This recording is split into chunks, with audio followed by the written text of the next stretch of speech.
9 attendees, welcome everybody.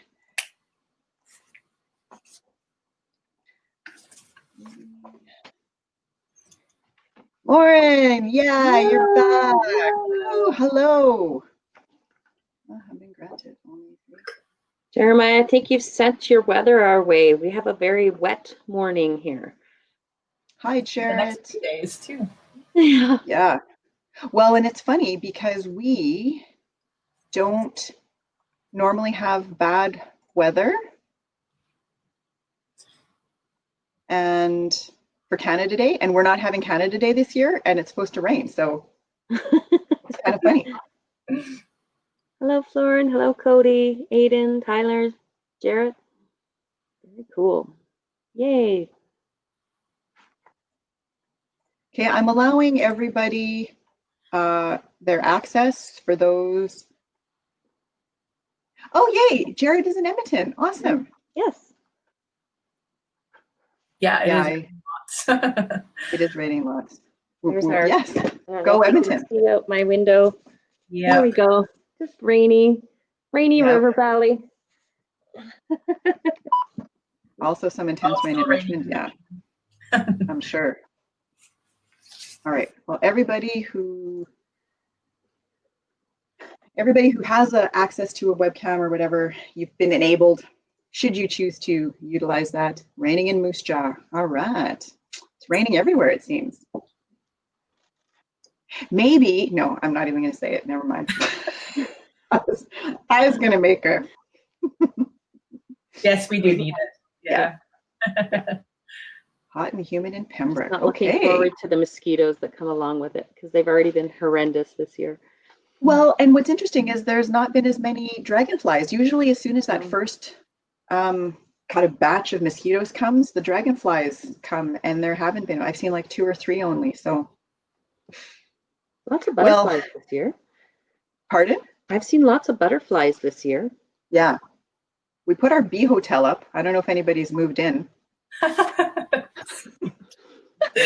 You need to get one of those squirrel picnic tables too. Oh, I know. That was adorable. They're hilarious. So cute. All right. So I think we are going to start. When I was setting the room up earlier, I saw that there were 17 people registered, but they might all have got busy or who knows what happened. And that is okay. So welcome back, everybody. Oh, dear. Welcome back. And we are on session 5. Unbelievable that we've made it this far. And here we still are. So thanks for still hanging out with us. We did make the bee hotel, but it was from a kit. So we cheated. But my daughter did make one that was just a toilet paper tube, or a paper towel, and then with paper straws. So the little holes are paper straws that you cut to size, and then you wrap the whole thing in really colorful duct tape and then tie it with string. So we have one of those too. So that one, that one was really fun. I don't know if anybody's moved in there either. I think the duct tape right now is keeping it from getting totally drenched. So fingers crossed that the bees aren't drowning. Sorry, little bees. What was I talking about? Oh, yes. Thanks for still hanging out with housekeeping. Thanks for hanging out with us a little bit more. This week, we're diving a little bit deeper into the reasons why you might find yourself zombie-like in a trance, walking to your fridge or pantry. We're going to have a little bit more fun with another this or that poll that Nicole is going to do with you. And we're going to kick it off with a video that hopefully once and for all is going to dispel the myths around that 3,500 calories equals 1 pound of fat weight loss debacle that has been plaguing us for many, many decades, it seems. So we're going to watch a cute video on that. But let's firstly get through the disclaimer and then we shall get rolling. So as you know, the presentation you are about to view is the intellectual property of the Department of National Defense. Any reproduction or retransmission of the slides contained in the presentation is strictly forbidden. Some of the topics discussed in the webinar may be of a sensitive nature and may not be appropriate for children, so please just recognize parental discretion is requested. Please also understand that the people's stories are theirs alone to share, and anything that is shared by participants in the webinar, either on camera or in the chat, is not to be discussed outside the webinar. And finally, this webinar is being recorded, and will be available for viewing later on the CAF Connection. We really encourage as much participation as possible, but if you want to follow along without using any of the chat, video, or microphone features, that is totally okay as well.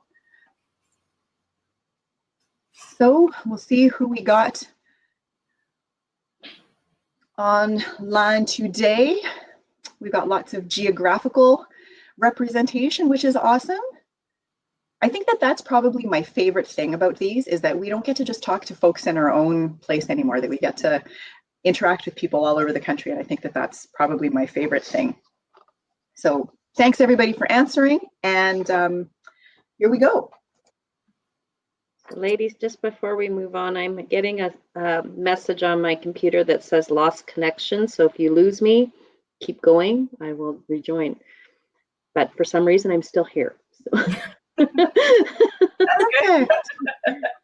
And I don't have to talk for a really long time, so I'm just going to fade out. Well, So that you might be talking for me. So no, I won't, because I don't have your notes. I might disappear in a second here. I'm just like, it's still doing its little thing here.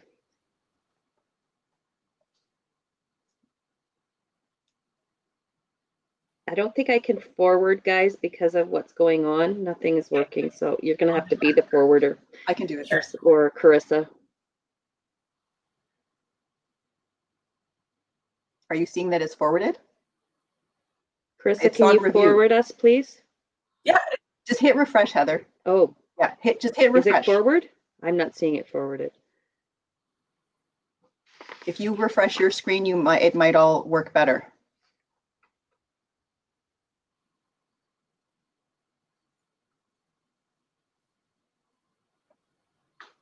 So at the top, the little circle button, just push that. That's beside the URL link. So at the top, very top of your screen. So Can you hear me, Nicole? Yeah. Okay, yeah, my screen is frozen, so nothing is happening here. I can still hear you, but the slides haven't changed. I don't know where I am. Okay. It's just on the review slide. So Okay. I want to just read that, and I'll just cue you, and I can cue the video. Okay, sorry. Okay, so our review. Last week we talked about the differences between mouth, stomach, heart, and environmental hunger. Did anyone find, if you did pay more attention to your eating this week, were you more aware of your reasons for choosing to eat? Or did you notice that when you did notice those reasons, that the types of foods that you chose changed depending on that hunger? So when you were physically hungry, were you more likely to make those healthier choices than when you were triggered by one of the other reasons to eat? Were you choosing different types of food, higher fat, higher salt, higher sugar types of food to kind of keep you going? So want to think about the idea of being sort of, we use the word a lot in our office of being snackish, right? When it's physical hunger, any food will satisfy that physical hunger. And my husband says it to me all the time. He ends up in front of the pantry and he says to me, I'm hungry. And I said, well, have an apple. Well, I'm not hungry for an apple. Then it's not really truly physical hunger if you're hungry for something, but you can't seem to find it. You just find yourself standing in front of that pantry. And many of us have probably had that experience. So this leads us to today's topic. Am I really hungry? What am I hungry for? When we recognize the kind of hunger we're having, then we're more likely to recognize that certain situations may be a trigger for us. Finding a way to manage those hungers that aren't physical is essential. If we want to be able to manage those things well and still be able to achieve the things that we want to and live the lifestyle that we want to, we need to learn how to recognize those things and address them in a different way other than just standing in front of the fridge. Okay. So we're going to watch a video now. Many of us think about weight loss as being just simply calories in, calories out. If we eat less, then we're going to lose weight. But as we've already seen over the past 4 weeks, weight is much more complex than that. Everyone is always trying to sell us on the latest and greatest fad or diet and trying to convince us that they have truly found the answer to weight loss. And that can be really confusing for the consumer, and they start to really question the true expertise that is out there around weight loss. So we're going to show you a video that is an evidence-based video about what weight loss actually is and how it happens. So what's the true math of weight loss?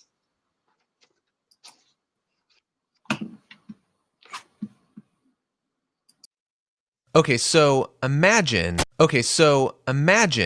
1 pound of your own fatty flesh. So if you burn that amount of flesh, that sounds kind of, weird, but if you were to convert that into energy, you would get about 3,500 calories, which is quite a lot of energy. That's me talking with Dr. Carson Chow, an MIT-trained physicist and mathematician. Calories, which is quite a lot of energy. That's me talking with Dr. Carson Chow, an MIT-trained physicist and mathematician, and he's explaining to me why we should care how much energy fat has. In order for you to live and function, you need to burn energy to keep your heart beating, all your organs going, and also to move around. But energy doesn't come for free. So if you're not consuming enough calories, you're going to burn that energy with your own fat. And so a lot of diet books like to teach people this rule, but the problem is it's wrong. And here's why. So let's say I eat 500 calories less a day. So after 1 week, it would be 3,500 calories and I would lose a pound, right? Because I'd have to burn it. Yeah, and if I stayed on this diet for a year, I would burn through 52 pounds. Be great. If you keep taking this thing, well, after 2 years, I'd lose 104, and after 10 years, I'd lose 500 pounds, So obviously, at some point, this rule is going to break down. It will actually break down before you get to a year. So to understand the real math behind losing weight, Dr. Chow wanted me to imagine a leaky bucket. You have some water in the bucket, and that's the amount of body fat or tissue in your body. And the leak represents the rate at which you're burning energy. In reality, what you're doing is you're adding water at the top. That's like eating food. And when you're in steady state, the amount of water you add at the top exactly balances the amount of water you lose at the bottom. If you're pouring in more water than it's leaking, then you're going to gain weight. Now, if you think about the physics of a leaky bucket, the more water that you pour into the bucket, the faster it's going to leak. So your leak rate scales with how big you are. And this is a well-known fact that the larger you are, the more energy you burn. You're going to burn more energy because it takes more energy just to move a larger mass. You have more tissue, and just to keep that tissue going, it takes more energy. Congratulations, you have a new steady state. But let's say you don't want to stay this large person that you've become. Well, the opposite is true as well. You could pour in a lot less water than you're leaking, but as you start to lose weight, you start to get smaller and you burn less energy. You start to metabolically adapt to your new diet. And so you're never going to lose weight at one constant rate. It's always going to curve from one steady state down to another, which means when you go on a diet, the 3,500 calorie rule is the wrong rule. There's a new rule. Wait for it. The new rule is for every 10 calories you eat less, you will lose a pound. But it will take you about 3 years or more to see that the full effect of your diet, which is still pretty good. All you have to do is eat 100 calories less, you lose 10 pounds. That's like a can of Coke. So you should expect the diet to be extremely slow. Right, but nobody wants a slow diet. We all want to lose 20 pounds for this summer. What's wrong with just focusing on losing weight rapidly? The problem is, once they're down at that new weight, they have to be vigilant for the rest of their life. Because losing weight is slow, gaining weight is also slow. But it slowly creep up, and then 2-3 years later, bang, it hits them. They're back to where they were. So the mathematically approved rule for weight loss, for every 10 calories I don't eat a day, I'll eventually lose 1 full pound. Which means changing your steady state is a marathon and not a sprint. Hey guys, this is Todd. Thanks so much for watching. If you want to have life-changing epiphany,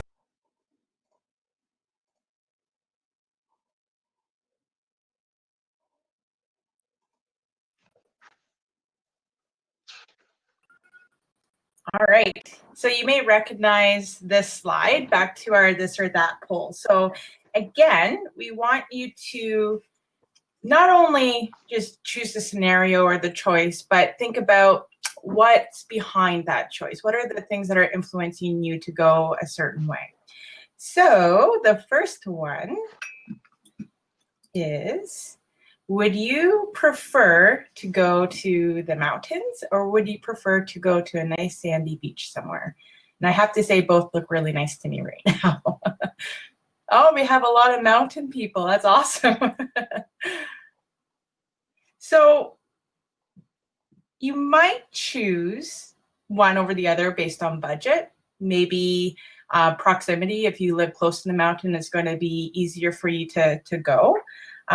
Maybe you live close to a beach and you prefer to go to the mountain, so just for a change of pace.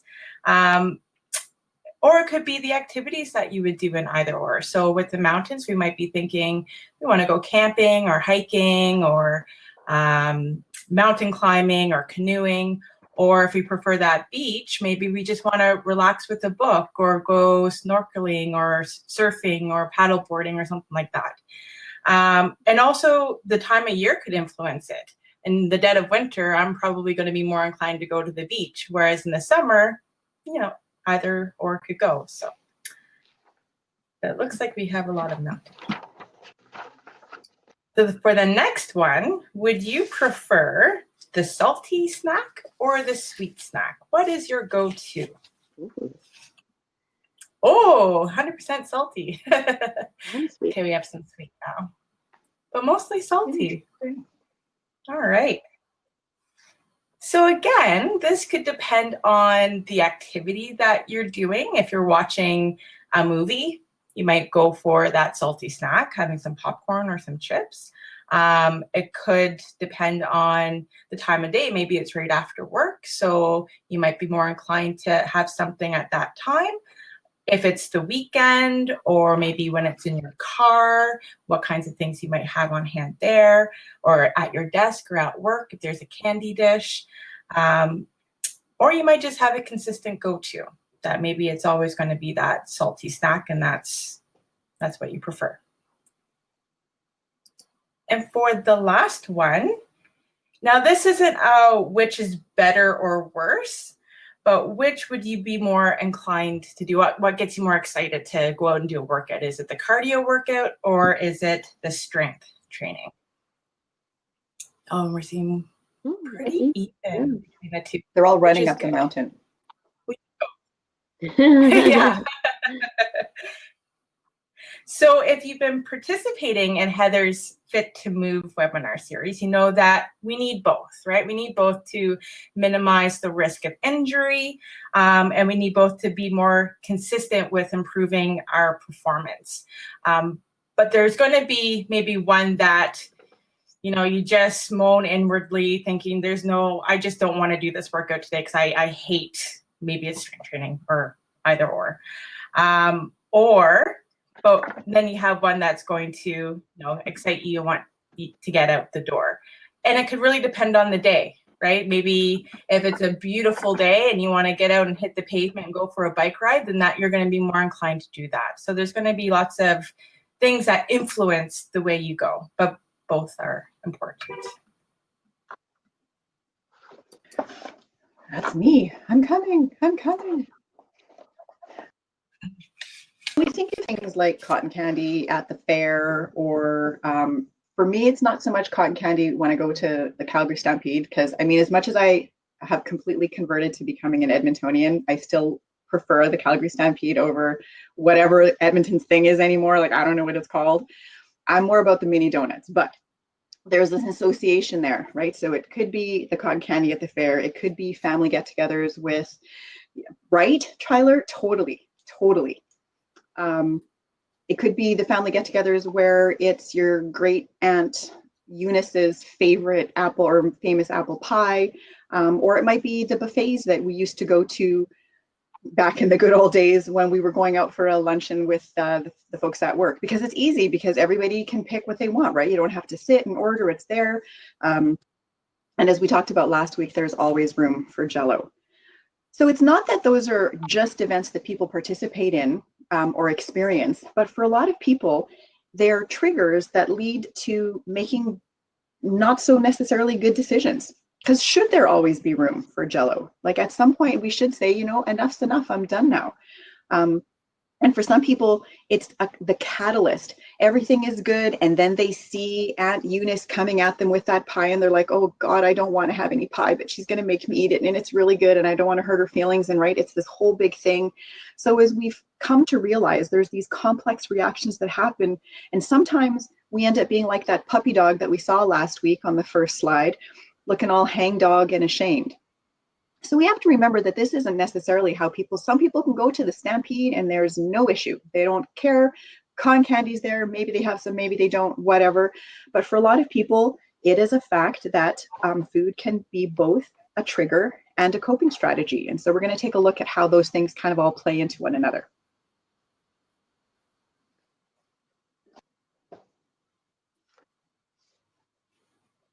So when we talk about food as a coping strategy, we're thinking, you know, the more awareness we have around our food choices and why we're deciding to eat, the more we'll start to notice patterns that are emerging for us. We may notice things that trigger us. It might be certain people, certain situations, certain feelings, certain events that cause us to want to go to the fridge or the pantry. The situation itself could be the trigger. You're out with friends and there's food all around you. You're at a table full of food at a family gathering, or it could be as simple as the situation is I'm sitting down to watch TV or watch a movie. Other times that trigger might be difficult feelings. It could be loneliness, anger, grief, anxiety. All of those things can be triggers for us. The trouble with food as a coping strategy is that we aren't usually satisfied by just one cookie in that situation. We are often finding ourselves at the bottom of a bag of family-sized bag of chips, or the bottom of a bucket of ice cream, or maybe the whole box of cookies is gone. And what ends up happening is that we end up just having these feelings of guilt and shame.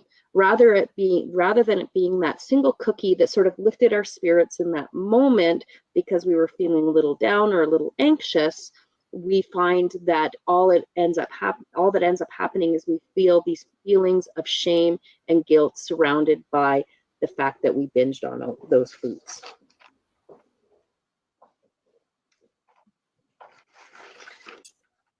So we've learned to associate foods with something other than simple nourishment. So when I say pumpkin pie, I want you to write down in the chat, what is the first thing that comes to your head when you think of pumpkin pie? Thanksgiving. Yeah.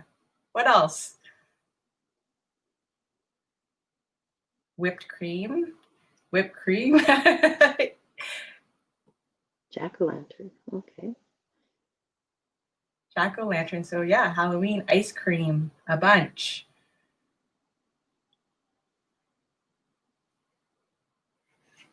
So I'm thinking Thanksgiving, fall, long weekend, turkey dinner, potatoes, stuffing, all those things.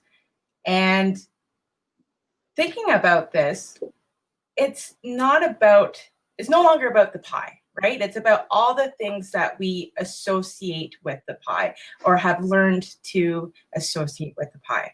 So what does this tell us, right? So as we're brought up, we're learning routines, traditions, and expectations around food.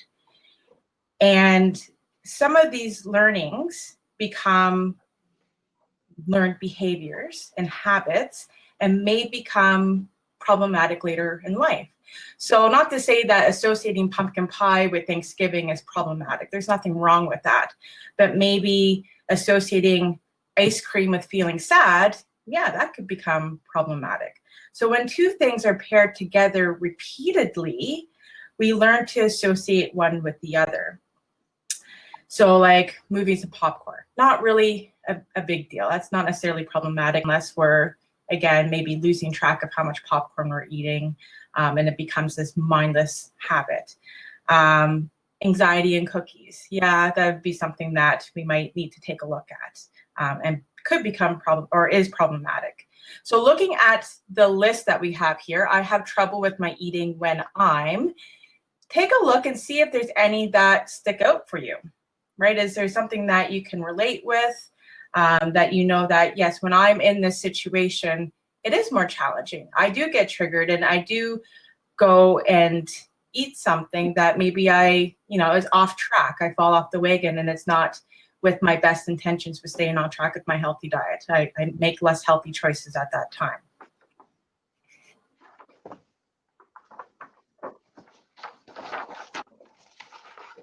So like Heather was saying, last week we're looking at just the heart hunger and the stomach hunger and the mouth hunger, but now we're taking it one step further. So now we're looking at a situation that we're in, or a person that we're with, or an event that's happening. And we're triggered by that in some way. And that trigger can lead us to eat in a way that we're not happy with. And then also the situation could be causing us to feel a certain way that we don't want to be feeling uncomfortable. It might make us feel uncomfortable or anxious or sad. And we might look for a way to change that with food. So we want to feel comfort. We want to feel joy, release, escape. But instead of maybe sitting in that moment and finding a healthy or a better coping strategy, we might, because of these habits and this learned behavior that we've trained over time, we fall back on the ice cream or the bag of chips or the cookies in that moment to solve that problem and feel better.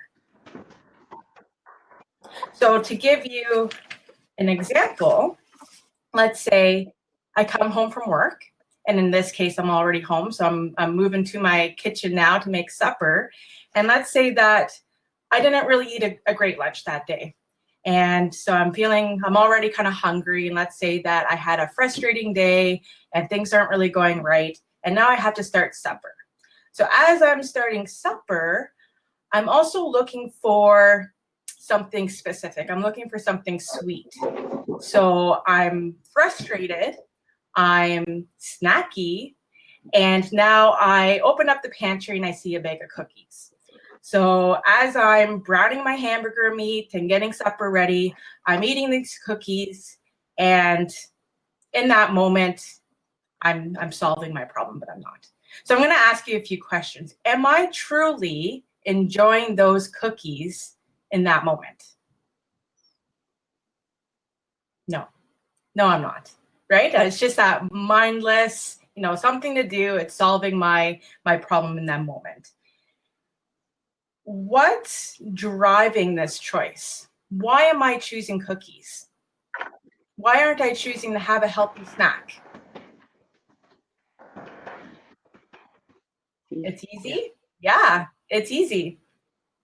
The access. I had cookies on hand. Maybe I shouldn't have bought cookies. And thinking about that heart hunger, it's driven by I'm frustrated, so the emotional side of it, and also the mouth hunger, a craving. So it has nothing to do with just wanting to enjoy a cookie. It's all this other stuff that's going on in the background that's driving that choice. So is there a different way of handling this situation? Absolutely. Or else we wouldn't be doing this. So in the next few slides, we'll look at that. Oops. Oh. I won't touch. You go forward. We're both you do that, and I'll do this. Okay. I'll put my hands here so you can see I'm not doing anything wrong. So Chris is actually going to upload a handout for us right now that is going to be a sampler menu of different strategies that you could try out if you are a person that turns to food as a coping strategy. But they can also be beneficial for those individuals that don't struggle with weight. It may just help you to realize some of the things that you do around food that are maybe not healthy, because just because you don't struggle with weight doesn't mean that you don't have hang-ups around food. So just being aware of that as well. Okay. So this is the sampler menu we're talking about, and you can follow along on your sheet, but we will go through each one of these just to explain it a little bit to you guys. So the tips we usually get when we think about losing weight or dieting are usually very focused on how much we eat, when we eat, what we eat, etc. And those can be helpful, and some of those are sort of, you know, meshed into these strategies here as well. But we also know it's very important that we get to the root of the behavior, and some of these strategies can help us to do that. So the first one is the 80-20 rule. It's a very important concept for people that are battle with their eating behaviors. Many of them have been on numerous diets that demand very strict adherence to that diet plan. Each time that they don't maintain that plan and they make a mistake, they see themselves as failures. Now, it may seem funny to those of you that don't struggle with weight, but many people that struggle with weight are actually extreme perfectionists.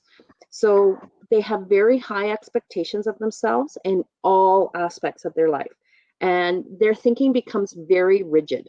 They either all in or all out. It's that all or nothing thinking that ends up happening for them. They see things as good or bad, black or white. And studies have shown that people that have more flexible diets or are able to adapt easily tend to have a little bit easier time managing their weight. People that are very rigid thinkers have a greater tendency towards weight regain when they put themselves on those strict diets.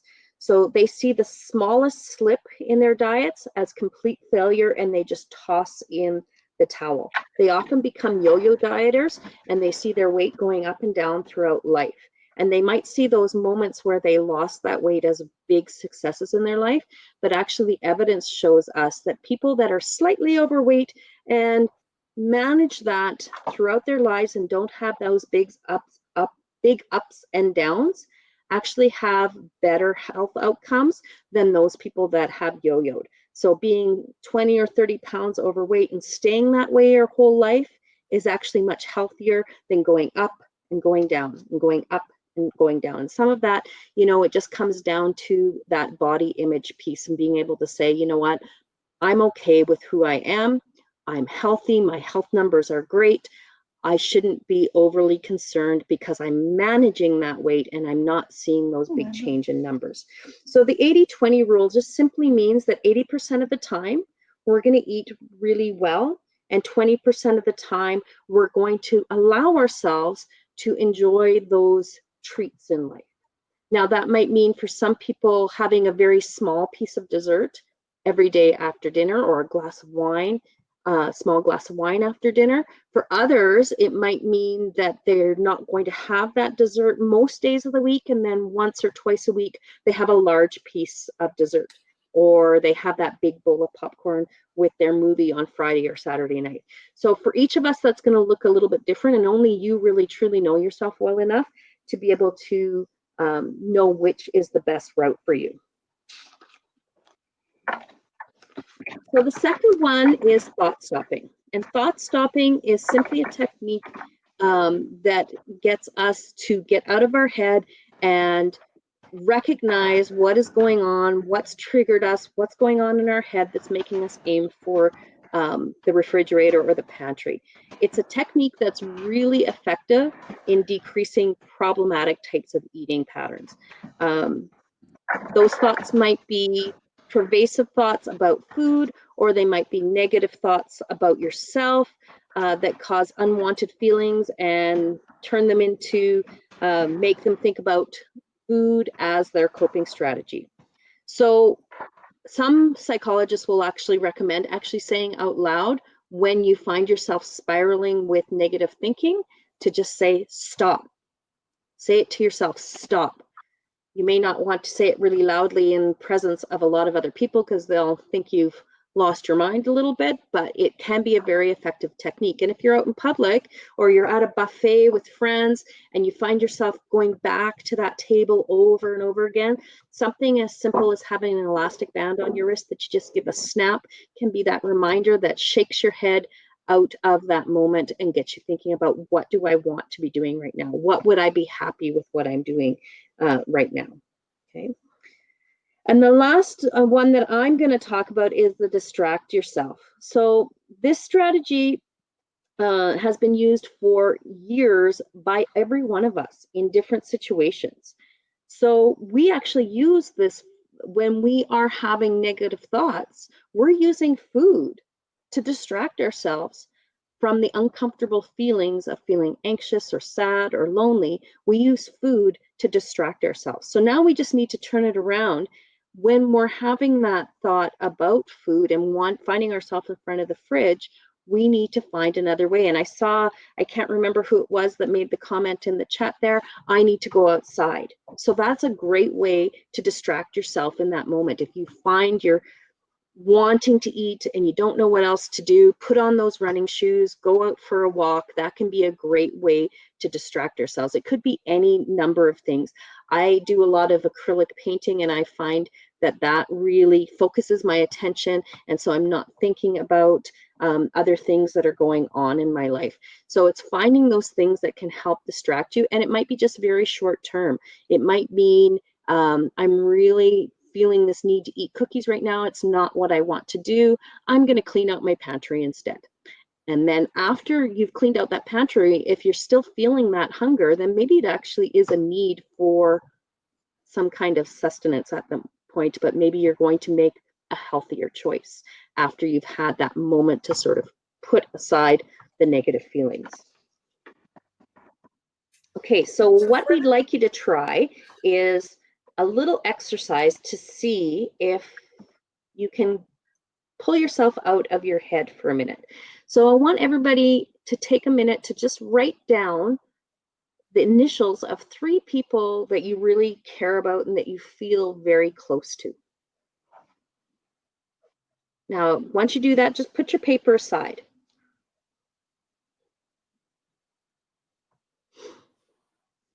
Okay. So what we want you to do now is one of 2 things. I want you to think about a situation that is really troubling for you. It's been a real stressor for you, and most of us can probably relate to COVID right now being a very troubling situation for us. So if you can't think of anything, there's going to be elements of this pandemic that are troubling for you economically, health-wise, etc. There's probably something about it that has caused you some stress. And if you don't feel that you are a person that turns to food because of stress, then I would like you to think about your absolute favorite delicious go-to treat item. Okay. Once you're focused on that food or on that troubling situation, I want you to take your paper back, and I want you to, as quickly as you can, write down either the phone number or the birth date of the people's initials that you put down. So I'm going to give you about 5 to 10 seconds to do that.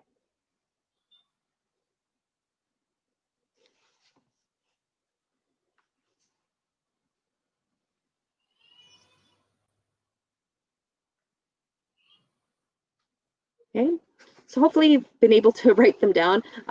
Yesterday the pharmacy called me because I had to get a prescription for refill, and they asked me what my husband's birthday was to fill his prescription, and I wasn't sure. I know. Well, here's the deal. I have Carissa and another friend and Brad whose birthdays are all in sequence one day after the other, and I always mix up the 3. So that's my excuse. Anyway, the idea behind this is that hopefully when you are writing out those birthdays, it takes a lot of your concentration to think about that phone number or that birth date.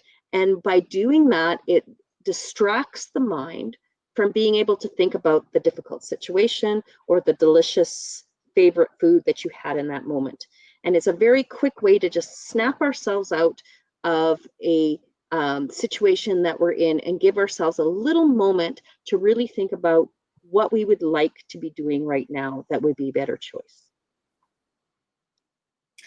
All right, so for the next one, give it a minute. So we've all experienced the craving. So whether it's with food or maybe you smoke or you've quit smoking and you know what that intense urge feels like. And it feels like you have no control, right? It's this, needs this immediate satisfaction. But we know that if we can ride out that craving, the strength does lessen over time. So the idea with this, with food, is to put that craving on hold.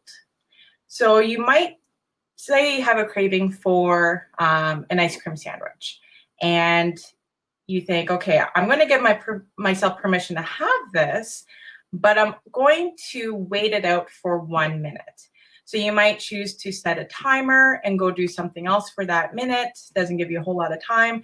But when that timer goes off, then you go and you have that ice cream sandwich, knowing that you took control over that craving. Okay, so, or after that minute, you might think, hey, you know, I actually don't want this right now. I'm going to go out for a walk, or I'm going to go do something else. And maybe it had nothing to do with actually wanting an ice cream sandwich, but it gives you time to sit and pause and put that craving on hold. And as time goes on, you might set that timer maybe for 5 minutes and then move it up to 10 minutes and then 15 minutes. And then you might get a better sense of how long it takes for that craving to lessen. So again, it just gives us that control back over the situation. We can get control over that craving, although it does feel intense in that moment. For reconstructing your days, so many of us we eat for something to do. So it was either Heather or Krista brought up that recreational eating. So when we're home during COVID or on a weekend when our days are less structured, we might kind of lose control over just the day and turn to the pantry or the fridge because it's there and it's something to do and I'm just filling my time. Or other people might choose to eat to delay doing a task or taking a break from doing some work. And now it's no longer about I'm eating to nourish myself because I'm hungry and that's stomach hunger. It's simply to fill time. It's something to do. So if you can recall, maybe you're writing out the times that you're eating in the day and the situations that are happening during that time. And you might recall that there's some specific times of the day that are higher risk for you, that you're more inclined to do that mindless recreational eating. And when you identify those times, then you start working in different things that you're going to do during that time instead. So going back to that distracting yourself, what Heather mentioned. So it could be maybe you do a household chore. So you go and make your bed, or you go fold some laundry, or you go for a quick walk. Fill in the blank, right? You're doing something to keep yourself occupied from just that mindlessly eating. And the last one, use your mouth to speak.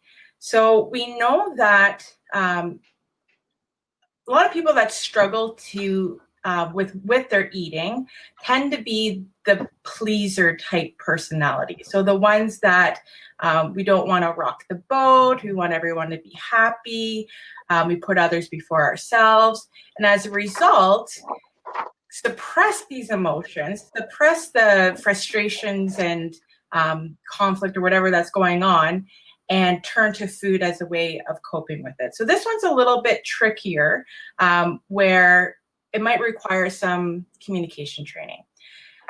But we can also start small too. So if you can relate to this, it could be starting with simply saying no. When someone asks you to do something and you know that you just don't have the time or you don't want to do it, say no. Again, and we want to do it in a way that's calm You don't want to instigate an argument and cause more stress and anxiety for yourself. But again, it's something it takes practice, and it takes recognizing what's going on. And like I said, it might move to, okay, I need to work on communication and look at some more assertive communication skills too to help me through this. But just to give you some ideas. All right. So this is basically a continuation of the list that we started last week with just a couple of more ideas on things that you might want to consider doing, or maybe adding some of them to the list if you've started creating one for yourself. Because invariably something is going to happen, something is going to come up, and even though everything seems to be rolling along really well, and we've been able to make really good choices, and we've been able to keep some of those things at bay, sometimes when something hits us from out of the blue, we go back to our default coping strategies, which you think that you've got it licked, and then all of a sudden it's like, boom, there it is, and you're making that choice and you're reaching for that, whatever, that bag of cookies or whatever it is, right? So there's probably a million other things that you can come up with, and I would encourage you, and we all would encourage you, to think about those things and think about the things that really are important to you. So for all of you folks that picked the mountains, what about the mountains could you apply to your list of things to do when you have been triggered by something? Right? Maybe it's a visualization exercise where you're going to the mountains. Maybe it's going for a hike and finding hills and marching up and down them as fast as you can in preparation for climbing those mountains, right? So pick things that are really resonate and connect with you, because when you need to have that emergency thing that you can rely on, you want that to have started becoming your go-to strategy, your knee-jerk reaction. And put copies of those lists in all kinds of places so that when something happens, you're prepared, and you're always going to be inspired to do something other than go to the vending machine and grab a chocolate bar or an ice cream sandwich or whatever when things end up going sideways, because invariably something is going to happen to make something go sideways.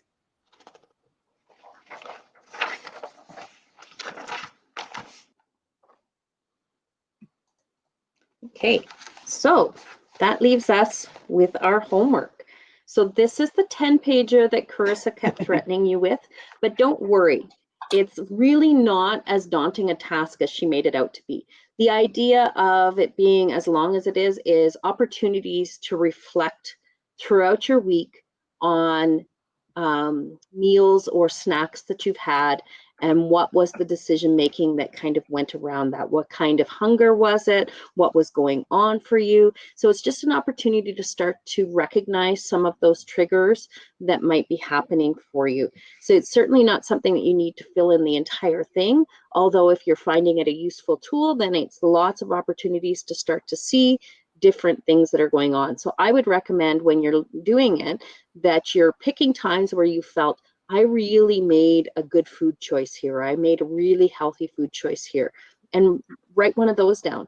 And then when you are having one of those treat foods, or when you feel out of control with a treat food, maybe that's another opportunity to work through another situation.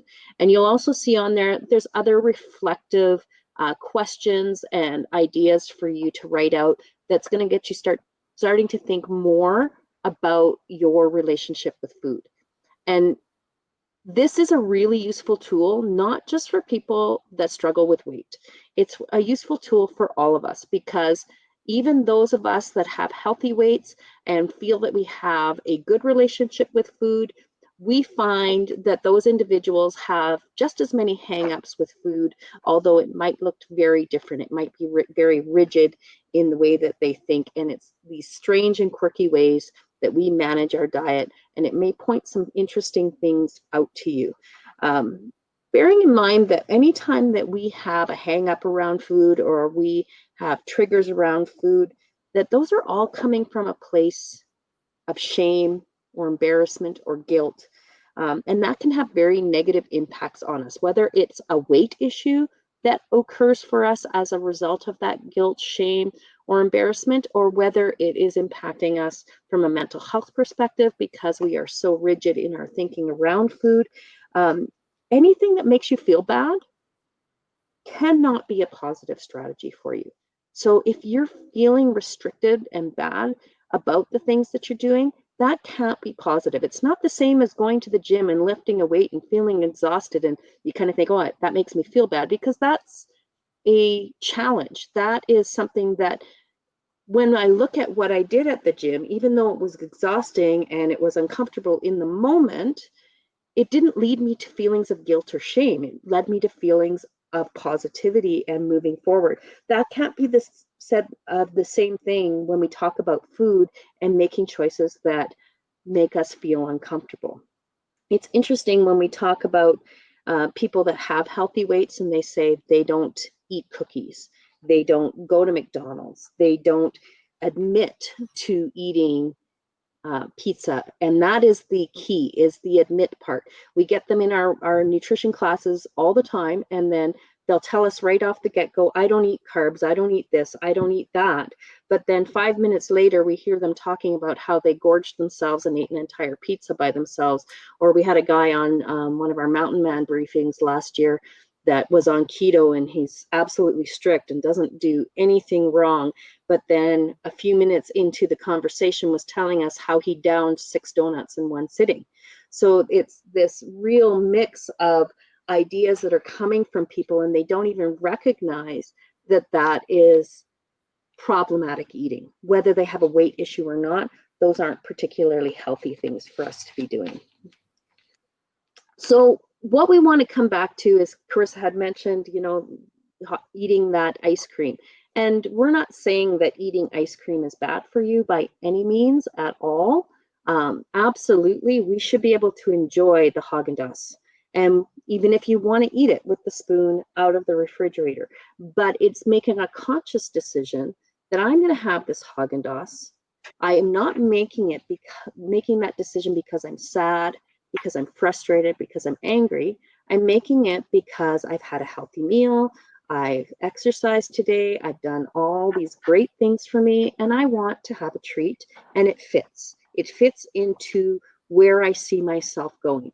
So I can have that Haagen-Dazs. We are by no means saying that there are good or bad foods, or that we should avoid or limit those foods. It's recognizing when and where it fits in our diet and enjoying them when we want to, and planning for it. That's really the key to it. And maybe not even planning for it, because sometimes at our office we have a lovely lady that comes around and hands out popcorn, and I didn't plan to have that popcorn that day. It wasn't part of my food preparation, but I take the popcorn. But maybe means that I'm now going to have lunch at 1:30 or 2 because I'm honestly not hungry when it's 12 o'clock because I had that popcorn. And that's okay, because I'm making those adjustments and I'm being flexible about how I choose to eat. And that's really the key for us. Okay. All right. So for our takeaway buffet, recognizing your triggers, remembering that you have options, and being patient and kind with yourself. So we all know that we have triggers. It might be, with the summer, we're going on a camping trip, and with that camping trip, we're looking forward to the goodies and the foods that we don't typically eat, and we're looking forward to that.